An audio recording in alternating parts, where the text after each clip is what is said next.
সংসারে যখন ভাত পাইতে ভাত পায় না, নুন আনতে পান্তা ফুরায়, এইরকম পরিস্থিতিতে বড় ছেলেকে বিয়ে করায়, বউকে দিয়ে ঘর সংসারের কাজ বান্দিগিরির মতো করায়, আর ছেলেকে দিয়ে বাইরে কামাই করিয়ে নিয়ে সংসারের উন্নতি করায়।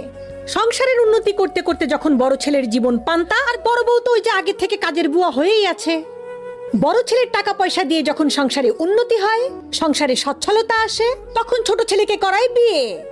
বিয়ে করিয়ে ছোট ছেলের জন্য নিয়ে আসে জমিদারের মেয়ে। কারণ সংসারে তো এখন আর টাকা পয়সার অভাব নাই, জমিদাররা তো দেখে এমনি মেয়ে দিয়ে দিয়েছে।